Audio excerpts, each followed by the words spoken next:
करार्णवनीरदाभा पीताम्बरो तरुणबिम्बफलाधरोष्मा पूर्णेन्दुसुन्दरमुखादरविन्दनेत्रात् कृष्णात् परं किमपि तत्त्वम् अहं न जाने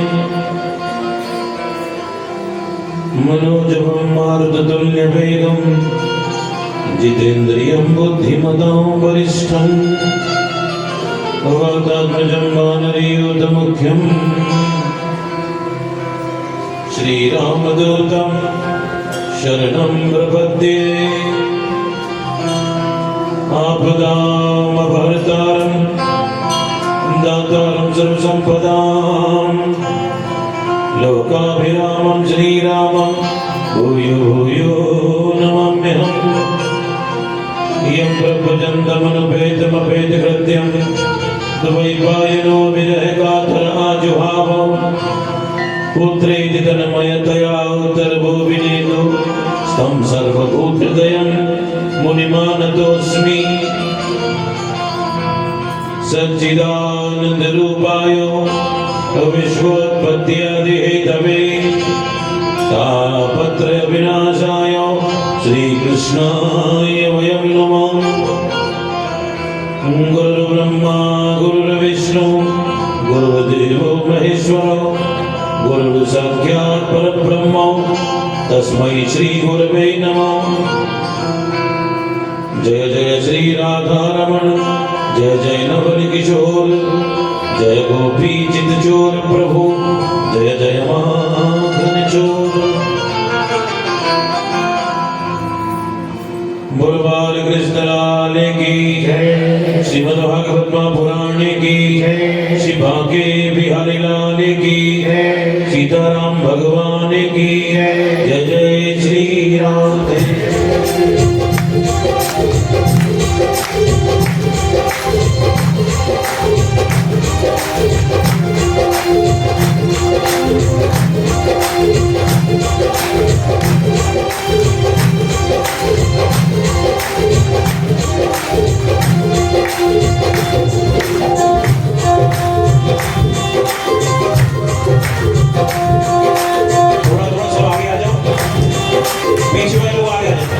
जल्दी से आगे बैठे बैठे खिसके।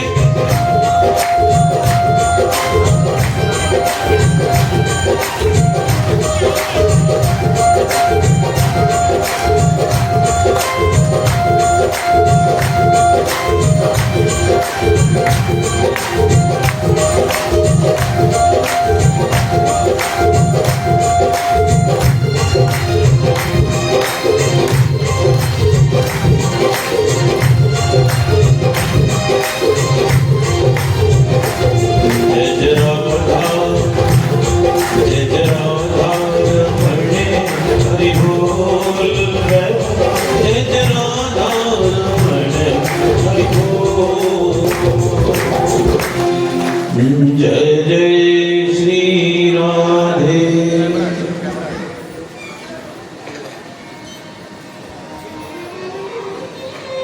ठाकुर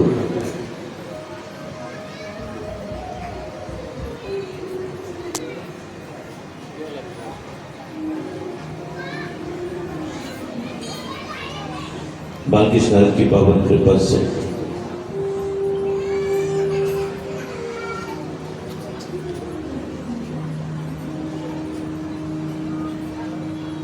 श्रीमद् भागवत कथा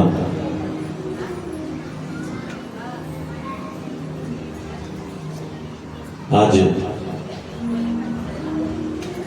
चतुर्थ दिवस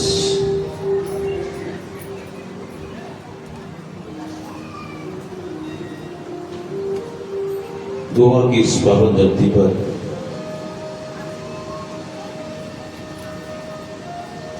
आप लोग बहुत भाव से श्रद्धा से इस कथा का श्रवण करें।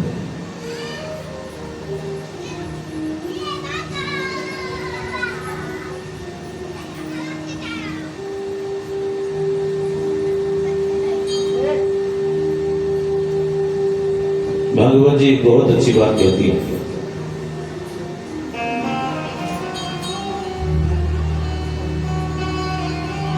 कर्णोपिधाय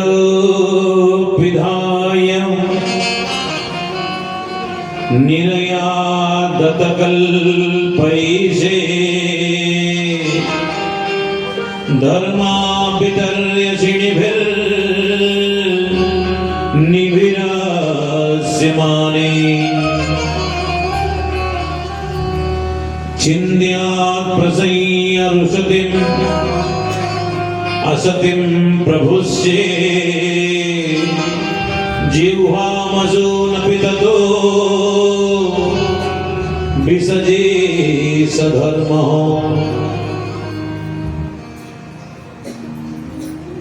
कहते हैं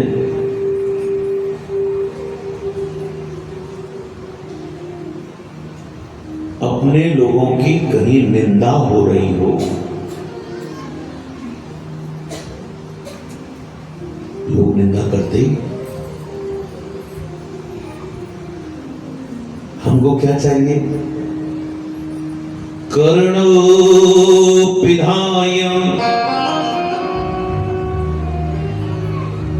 अपने कान को बंद कर लेना चाहिए।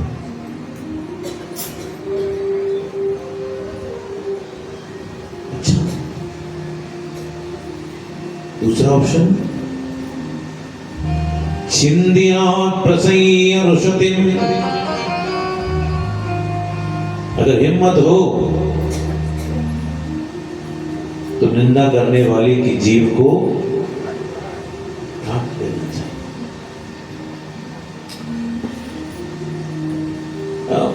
ये भी नहीं जमा। कुछ तीसरा ऑप्शन हो तो बताओ। भागवत जी कहती हैं न कान बंद कर सकते हो, न उठ के जा सकते हो, न जीभ काट सकते हो, तब क्या करें? और चुल्लू भर पानी में डूबकर मर जाना चाहिए। और सती ने ऐसा ही किया।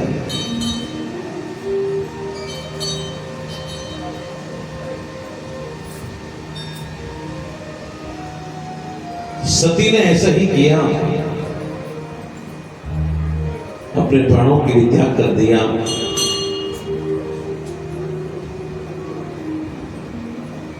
इसके बाद यही सती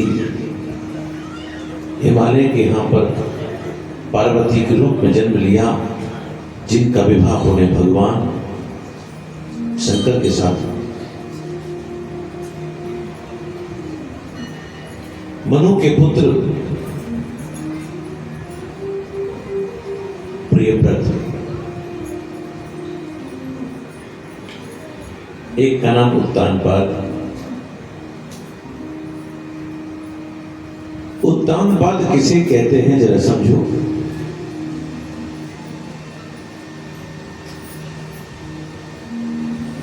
जो काम जिसको जहां करना चाहिए वो काम व्यक्ति वहां नहीं करता,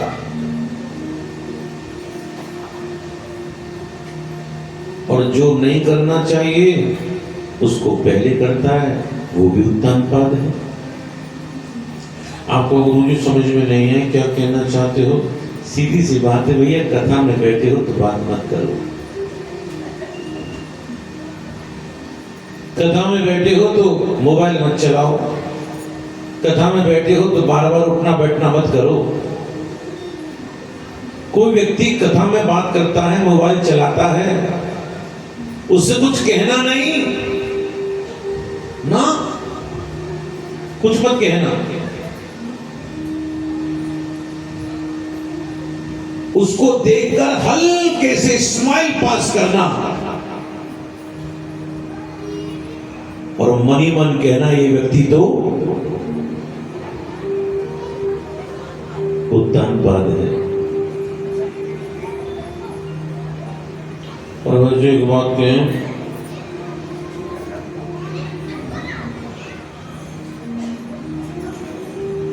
हर व्यक्ति उत्तानपाद है।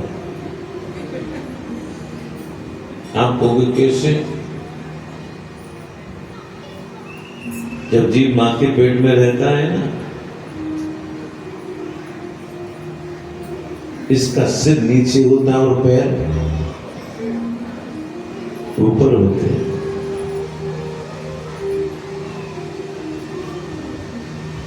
इसलिए हर जीव को उत्तानपाद कहा गया है।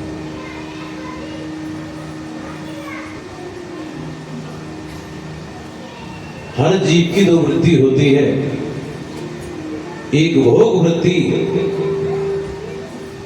और दूसरी आध्यात्मिक वृत्ति। लेकिन जीव को भोग वृत्ति ज्यादा अच्छी लगती है।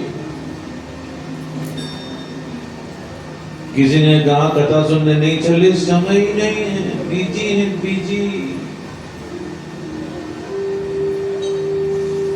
मित्र का फोन आया, बोले चल रहे हो? कैसीनो की तो पास मिले, फ्री की एंट्री है, चलने को तैयार।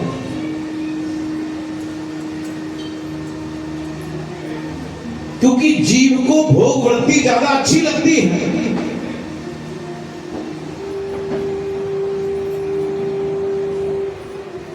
आध्यात्मिक वृत्ति से जीव सदैव दूर रहना चाहता है।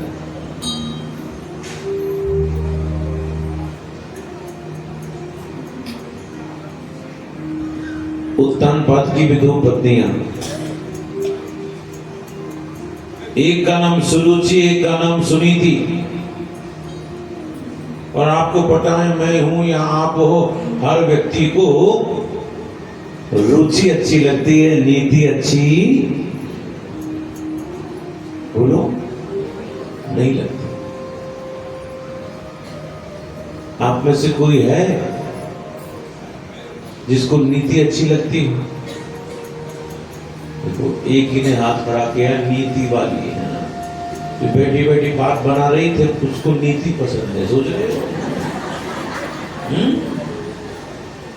बैठी बैठी बात बना रही है, इसको नीति पसंद है। झूठी।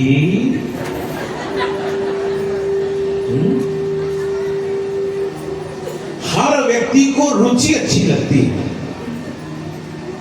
अपनी रुचि का खाएंगे, अपनी रुचि का पहनेंगे, अपनी रुचि का ही बैठेंगे। जो करना है अपनी रुचि का ही करेंगे, क्योंकि व्यक्ति को नीति अच्छी नहीं लगती। उत्तानपाद ने अपनी पत्नी सुरुचि को पास में रखा है और सुनीति को दूर छोड़ रखा। कथा आप सब जानते हो, कोई नई कथा नहीं। सुरुचि के पुत्र का नाम उत्तम और सुनीति के पुत्र का नाम ध्रुव। कहते हैं ध्रुव 5-6 वर्ष के बालक थे, खेलते खेलते आए, मां की गोदी में पिता की गोदी में बैठना चाहते थे। और जैसे ही बैठना चाहते थे, सुरुचि ने हाथ पकड़ा और हाथ पकड़कर एक बहुत अच्छी बात कही। तपसा राध्य पुरुषम तस्यैवामे ग्रहेण में गर्भे त्वं साधयात्मानं यदिच्छसि नृपासनम। क्या कहा? भजन कर नारायण का। तुझे ये गोदी क्या, तुझे परमात्मा की गोदी भी मिल जाएगी। ध्रुव जी रोते रोते मां के पास में आए, मां के पास में आए। मां ने कहा बेटा क्यों रो रहे हो? ध्रुव कुछ बोलते नहीं, कुछ बोलते नहीं। ध्रुव ने सोचा अगर मैंने कह दिया उस विमाता की निंदा हो जाएगी। और मेरी मां ने मुझे बचपन से दूध पिलाते पिलाते ये सिखाया, बेटा जीवन में कुछ भी हो जाए किसी की निंदा नहीं करना। गोवा वालों, हमको दो चीज बहुत अच्छी लगती है, किसी की निंदा बुराई करना, बड़ा मजा आता है। भोजन करते हैं तो साथ साथ बैठ के निंदा करने वाली है, साथ साथ बैठते हैं।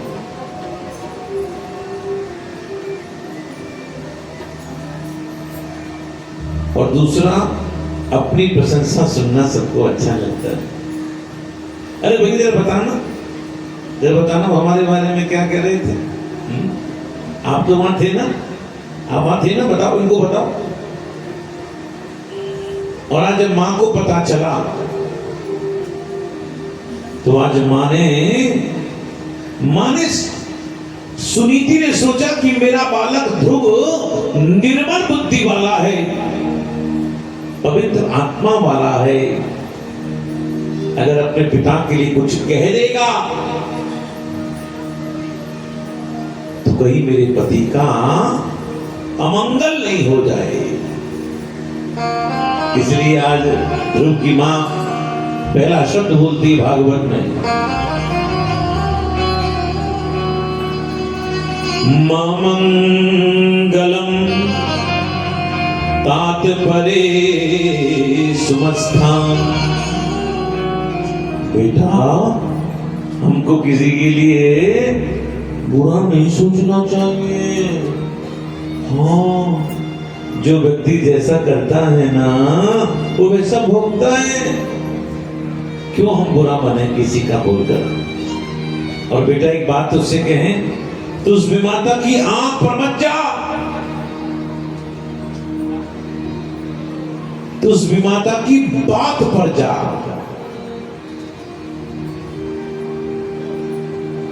जो बात आज तक तुझसे मैंने नहीं कही वो बात उसने कही। क्या कही? भजन कर नारायण का, तुझे ये गोदी क्या, तुझे परमात्मा की गोदी भी मिल जाएगी। बंधुओं,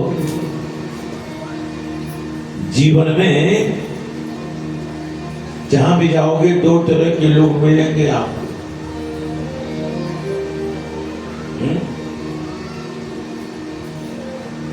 एक वो होते हैं, वो जहां चले जाएं वो केवल कमियां खोजने के लिए ही आते हैं। यहां भी होंगे ऐसे 10-20 तो केवल कमियां खोजने आए हैं मंदिर की,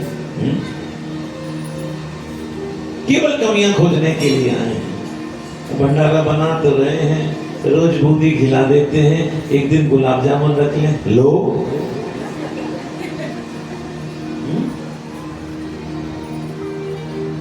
और जो आप जैसे अच्छे लोग होते हैं ना,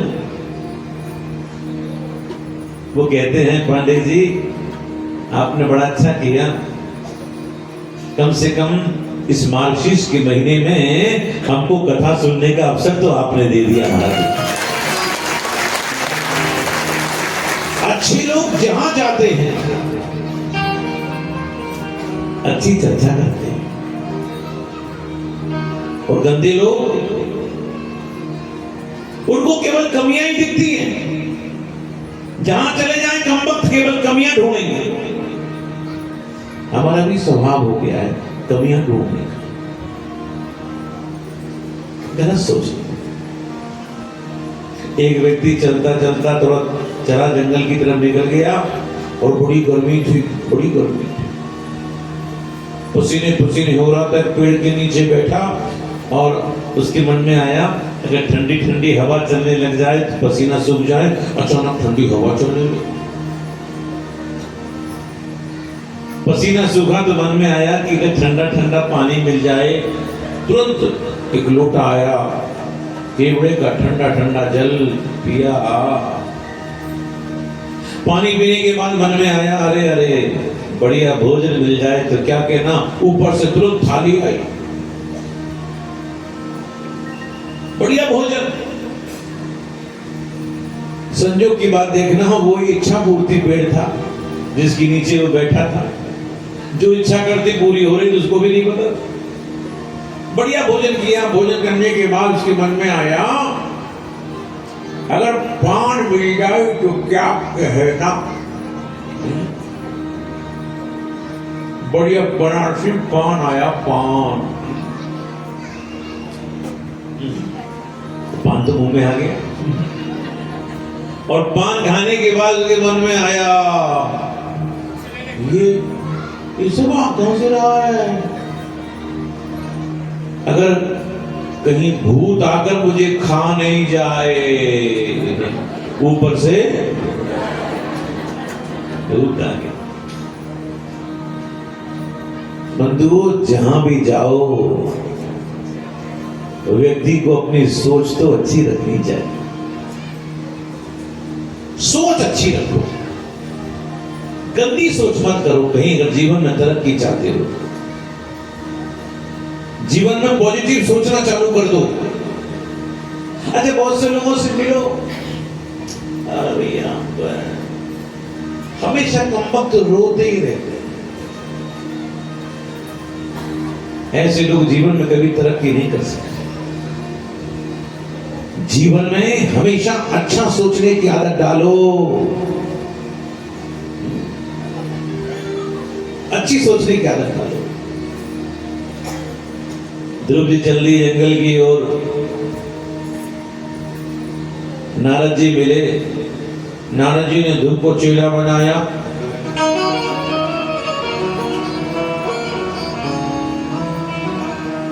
चेला बनाया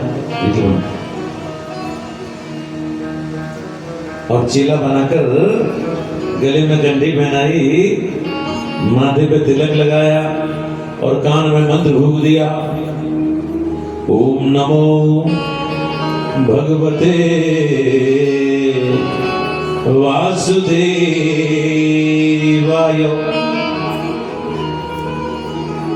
चेला बनाया।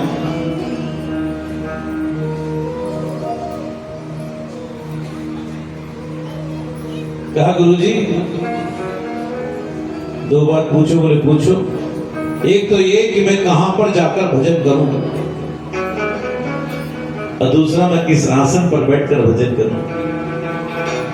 मैं कुशासन पर बैठूं कि वज्र आसन पर बैठूं, मैं किस आसन पर बैठकर भजन करूं। नारद जी ने कहा, बोले बेटा, जिनके गुरु नहीं होते उनको किसी आसन पर बैठने की जरूरत होगी। तुझे किसी आसन पर बैठने की जरूरत नहीं है।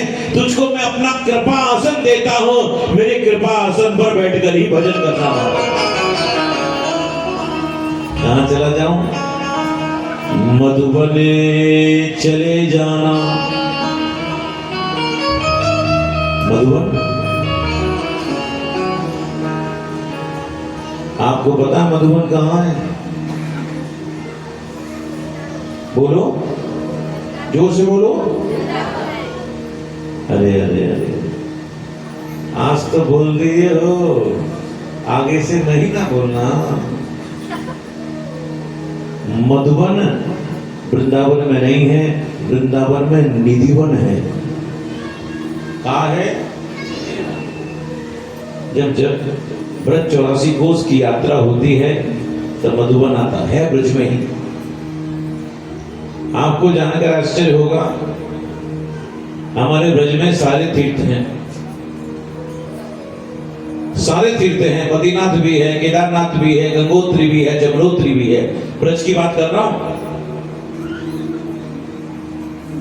ये 84 कोस की यात्रा होती है हमारी।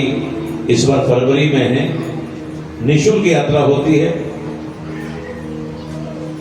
जिनको यात्रा करनी हो, मंदिर वालों, या मंदिर में यहां नाम लिखा दें।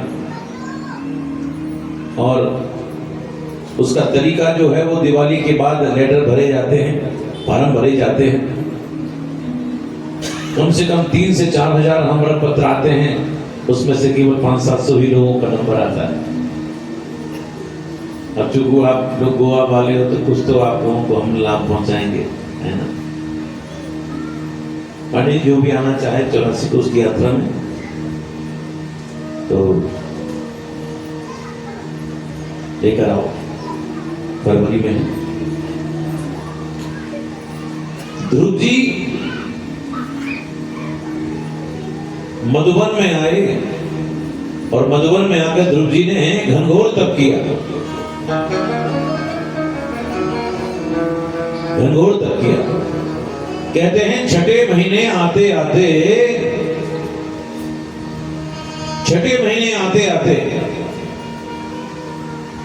ध्रुव जी ने श्वास को रोक लिया।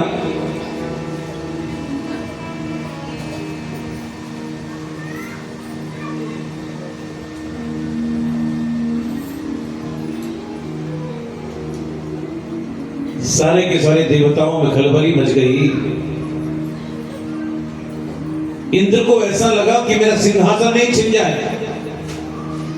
इंद्र वज्र का प्रहार कर रहे हैं और वज्र जैसे ध्रुव जी के पास में आया एक माला के रूप में बदल गया। माला के रूप में बदल गया।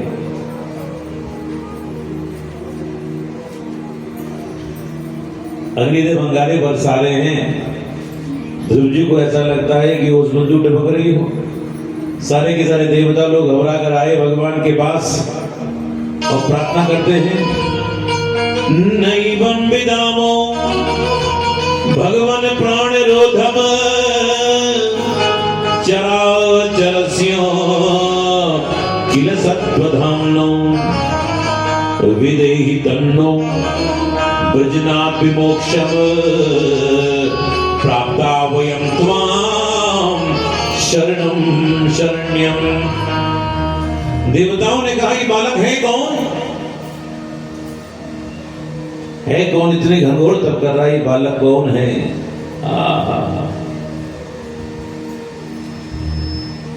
भगवान प्रसन्न हो गए और भगवान इतने प्रसन्न हुए कि मेरे पास शब्द नहीं है। शब्द नहीं।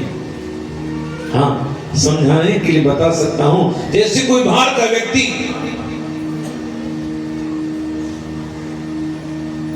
किसी पिता को जब उसके बच्चे की तारीफ करता है ना, जैसे बच्चे की तारीफ सुनकर पिता मंद मंद मुस्कुराता है, ऐसे ही भगवान मंद मंद मुस्कुराए।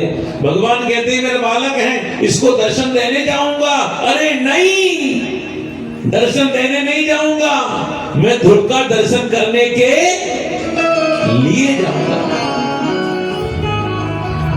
और आज ध्रुव जी के सामने भगवान आए और भगवान ने आकर ध्रुव जी को दर्शन दिए। त्रिलोकी में हल्ला मच गया, ध्रुव को दर्शन हो गए, ध्रुव को दर्शन हो गए। और भगवान ने शंख बजाया। शंख प्रतीक है विजय का। लेकिन भगवान बताना चाहते हैं मैं हार गया, मेरा भक्त जीत गया, मेरा भक्त जीत गया। और त्रिलोकी में हल्ला मच गया, ध्रुव को दर्शन हो गए, ध्रुव को दर्शन हो गए। और जैसे नारद जी को पता चला ना, नारद सबसे ज्यादा क्या कह रहे पता है? ध्रुव किसका चेला था? हमारा चेला है। हम कोई ऐसे वैसे गुरु नहीं हो, ऐसे वैसे गुरु नहीं है। जब चेला आगे बढ़ जाता है ना, गुरु जी को बहुत खुशी होती है, बहुत खुशी होती है। और आज ध्रुव जी ने बड़ी सुंदर स्तुति की है। भगवान ने कहा क्या चाहिए?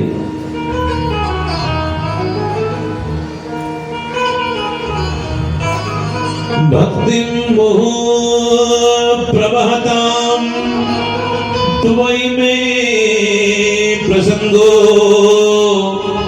भूयादनंत महता ममलाशयानां हीनांजसुल बुडुमुरु व्यसनं भवाब्धिम निश्चय भगवद गुण कथा कृतपान मत्ता। ध्रुव जी कहते हैं हे प्रभु मैं तो ये चाहता हूं जो संत लोग आपकी कथा करते हैं ना, उन संतों की चरण धूलि में लौटने का सौभाग्य मुझको प्राप्त हो। मैं तो केवल यही चाहता हूं। और भगवान ने ध्रुव जी को ध्रुव लोक प्रदान कर दिया। देखो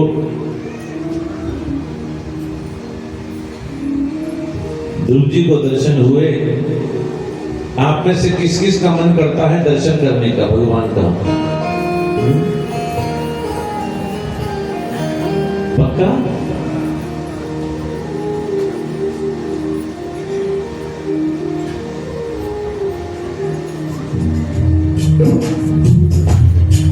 कृष्णा, इस बच्चे को बैठाओ।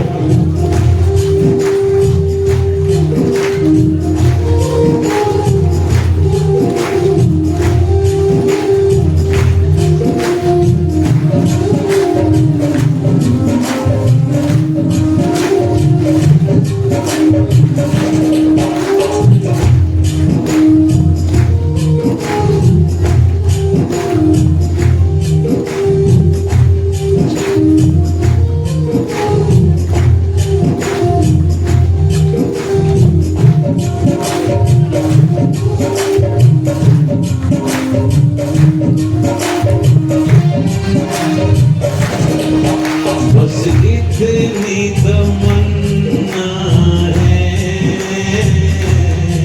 बस इतनी तमन्ना है, श्याम तुम्हें देखूं, घनश्याम तुम्हें देखूं, शाम तुम्हें देखो, घनश्याम तुम्हें देखो, बस इतनी तमन्ना है।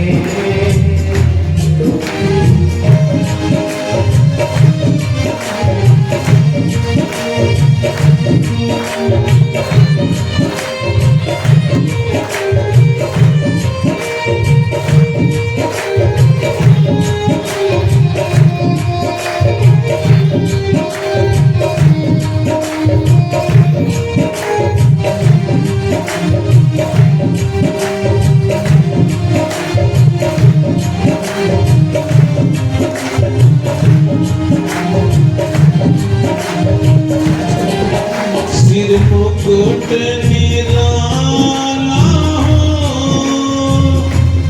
गले मोतियन माला हो, सिर मुकुट निराला हो, गले मोतियन माला हो, सिर मुकुट निराला हो, गले मोतियन माला हो, सिर मुकुट निराला हो, गले मोतियन माला हो,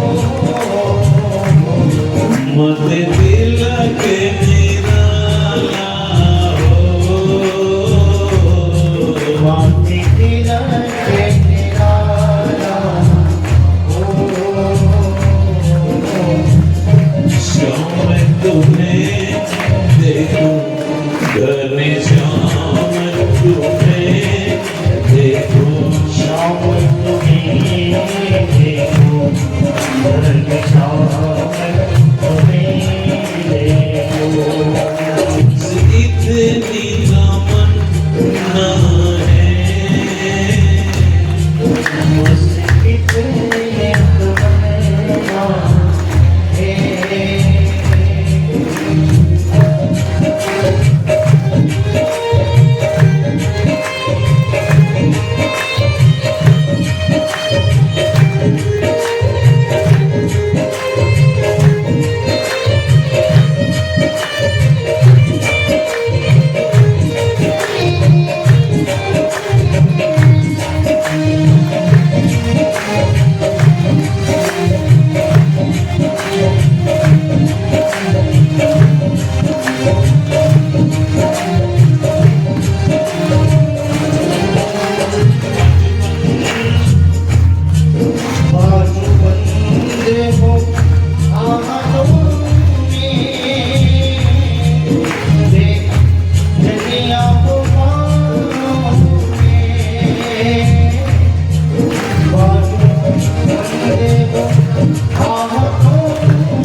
होठों पे मुरलिया हो,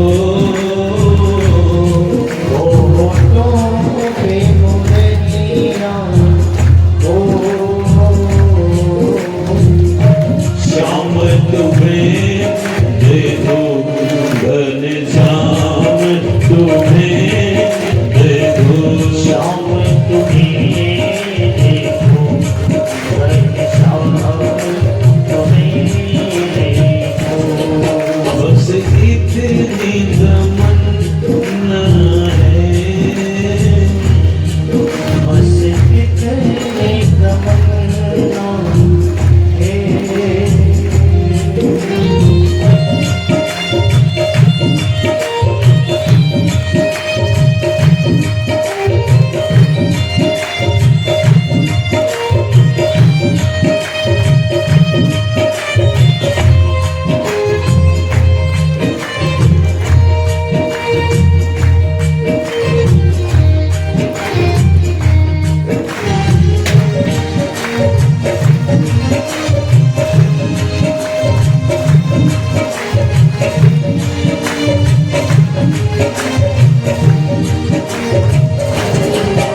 कानों में ओह पाली, लटे लटके घुंघराली, कानों में वो काली, लटकी घुंघराली, कानों में ओह पाली, लटकी घुंघराली, होठों पे हंसी कुछ हो, होठों पे हंसी कुछ हो, श्याम तुम्हें देखो घनश्याम तुम्हें देखो, श्याम तुम्हें देखो, श्याम तुम्हें देखो, बस कितने तमन्ना है, बस कितनी तमन्ना है। श्याम तुम्हें देखो, घनश्याम तुम्हें देखो, घनश्याम तुम्हें देखो, घनश्याम तुम्हें देखो। सिर मुकुट निराला हो, गल मोतियन माला हो, सिर मुकुट निराला हो, गले मोतियन माला हो, माथे तिलक निराला हो, माथे तिलक निराला हो, श्याम तुम्हें देखो घनश्याम तुम्हें देखो। आगे जाकर इन्हीं के वंश में महाराज पृथु हुए। इन्हीं पृथु से ये धरती का नाम पृथ्वी पड़ा। कहते हैं एक बार की बात,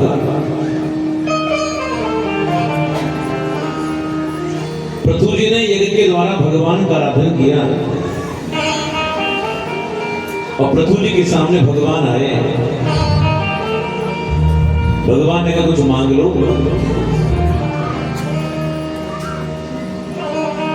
पृथु जी क्या कहते हैं सुनने की बात है।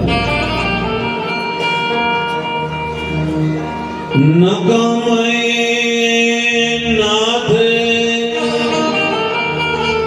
तदपयन क्वचिन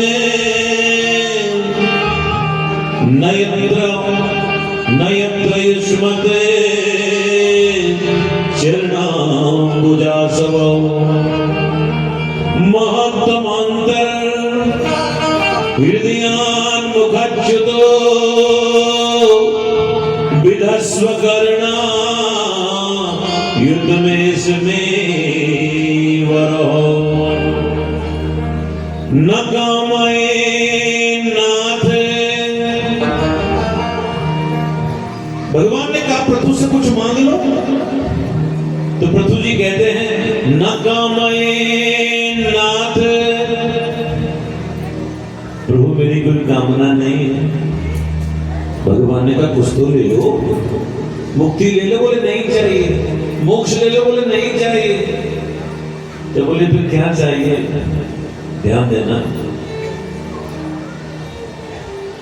पृथु जी ने कहा कि बोले हे प्रभु मुझको एक शौक लग गया है। क्या शौक लग गया है?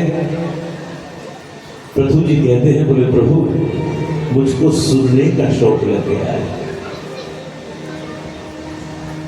क्या सुनने का शौक लग गया है? तो बोले प्रभु मुझको कथा सुनने का शौक लग गया है। किसकी कथा? किसकी कथा? सेठ सेठानी की, राजा रानी की? पृथु जी कहते हैं बोले प्रभु मुझको आपकी कथा सुनने का शौक लग गया है। किसके मुंह से? गोवा वालों नोट कर लेना, किसके मुंह से? किसी ऐरे गहरे के मुंह से नहीं, महत्तमांतर हृदयान्मुखच्युतो, ऐसे महात्मा के मुख से कथा सुनने का शौक लग गया है जिसके मुख से कथा च्युत होती है। च्युत होती है माने कथा दौड़ती हुई आती है।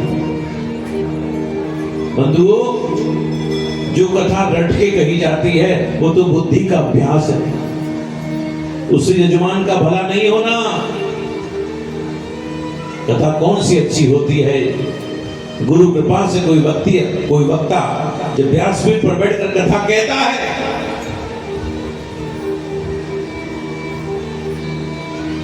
और जैसे ही व्यासपीठ पर बैठता है कथा स्वयं कहती है मुझको कहो, मुझको कहो, मुझको कहो। ऐसी कथा सुनने का शौक लग गया है।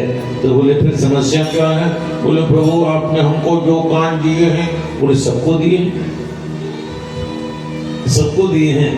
पृथु जी कहते हैं बोले प्रभु इन दोनों कानों से कथा सुनते सुनते तृप्ति हो जाती है, कृपा कर मुझको 10,000 कान दे दो। क्या मांगा? 10,000 कान मांगे। अब जरा सोचना हमारे 2 कान यहाँ लटके और 10,000 कान होंगे तो कहां लटके होंगे? अच्छा आप जरा विचार करो गोवा वालों, अगर कानों को साथ में सत्संग में लाने की व्यवस्था होती तो पता चलता 7 दिन में 4 दिन तो कान घर में ही रह गए होते हैं।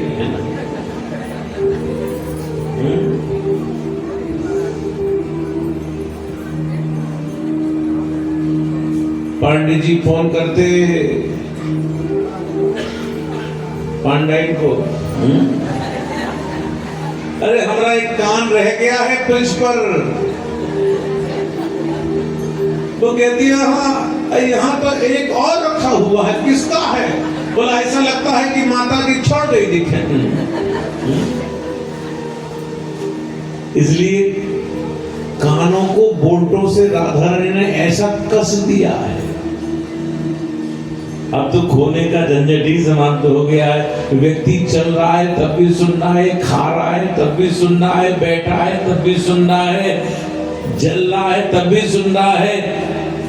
राधा रानी कहती है इन कानों को लेकर जीव जैसे तैसे कर सत्संग में जाएगा और संत की मुंह से कथा का श्रवण करेगा और इसी कथा धारा में बहता बहता जीव गोविंद के चरणों को प्राप्त कर लेगा महाराज।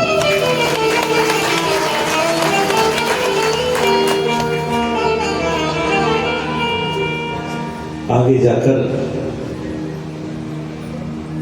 मनु के दूसरे पुत्र जिनका नाम प्रियव्रत, जिनका मन पहले गद्दी पर बैठने पर नहीं लगा, ब्रह्मा के समझाने पर गद्दी पर बैठ जाते हैं और आगे जाकर इन्हीं के वंश में आग्निद्र हुए, आग्निद्र के नाभि हुए और नाभि के परम प्रतापी ऋषभ देव जी महाराज हुए और ऋषभ देव जी के एक नहीं दो नहीं, जिनके 100 पुत्र हुए, जिनमें से सबसे बड़े का नाम था भरत। इन्हीं भरत से हमारे देश का नाम, अरे बोलो ना, भारत पड़ा। आपको पता इससे पहले मेरे देश का क्या नाम था?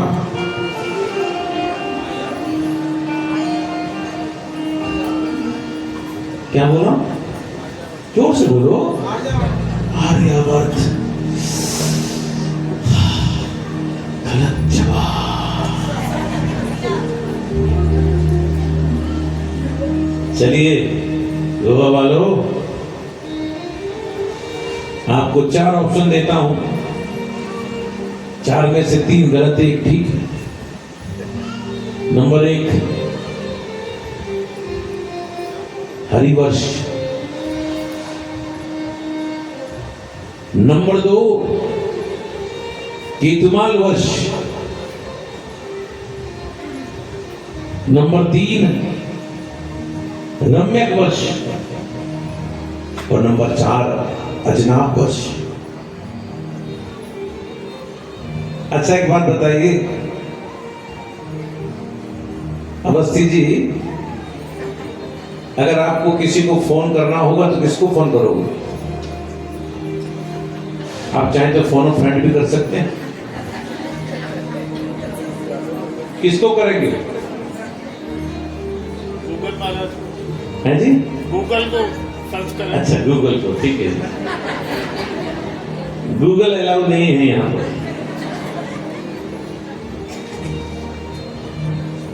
अगर आप कहते भद्राश हरिवर्ष तो जवाब गलत होता। आप कहते केतुमाल वर्ष, वो भी गलत होता। अब 2 ऑप्शन हैं, एक रम्य वर्ष, एक अजनाब वर्ष।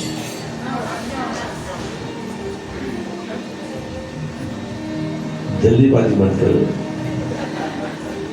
बहुत अच्छा खेल रहे हो, 4 दिन हो गए। अच्छा एक बात बताओ, यहां से जो कुछ मिलेगा क्या करोगे उसका? आपको गुरुजी यहाँ कुछ नहीं मिल रहा, लड्डू मिल रहे, कोई बात नहीं। बंधुओं, अगर आप कहते ऑप्शन सी तो गलत होता।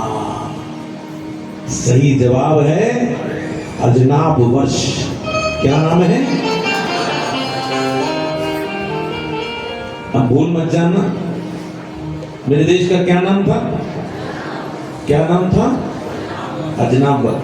पता होना चाहिए बाबा, अपने देश का नाम क्या है ना? क्या नाम है?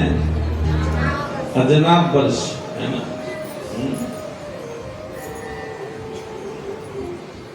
ऋषभ देव जी ने अपने 100 पुत्रों को बुलाया और 100 पुत्रों को बुलाकर उपदेश कर रहे हैं। नायम देहो देय भाजाम निलोके कष्टान कामान नरहते चतुर्भुजाम्बिये तपो दिव्यमय पुत्रिकायेन सत्वं शुद्धये तस्मात् ब्रह्म सौख्यम तुलंतम। हे मेरे पुत्रों, ये जो शरीर है ना, ये शरीर भोग करने के लिए नहीं है। इस शरीर से भोग तो कुकर सुकर भी करते। पिताजी, मुक्ति कैसे मिलेगी? महसेवाम तुम्हार माहुर विमुक्ते।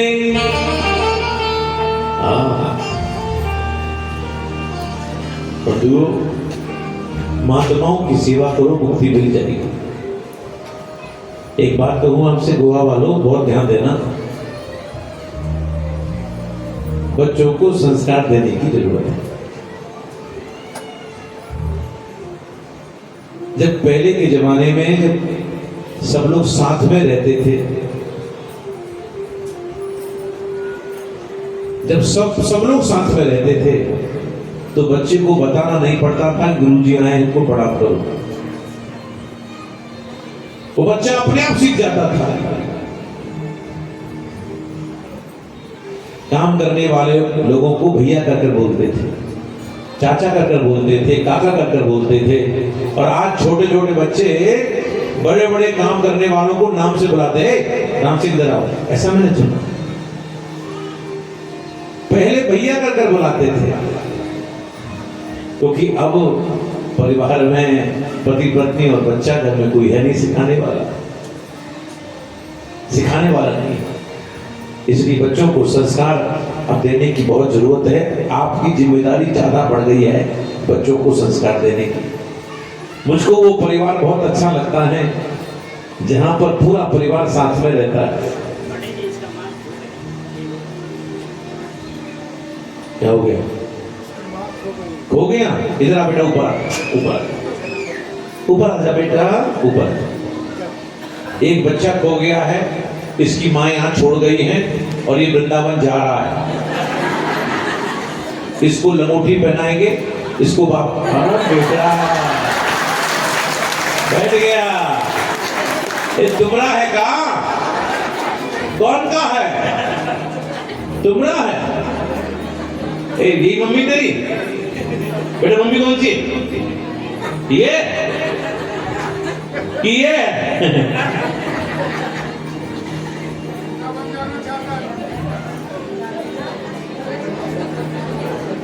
क्या नाम है तुम्हारा? हैं? क्या नाम है? सपना। तू छोरा है कि छोरी? छोरा। अच्छा छोरा। तेज है, गोवा का पानी पिया है, बरौंडे ने मारा। सीधा नहीं है बच्चा। ये मम्मी है? मम्मी का नाम क्या है? हेमा मालिनी? अच्छा साधना। अच्छा ठीक, चल आगे।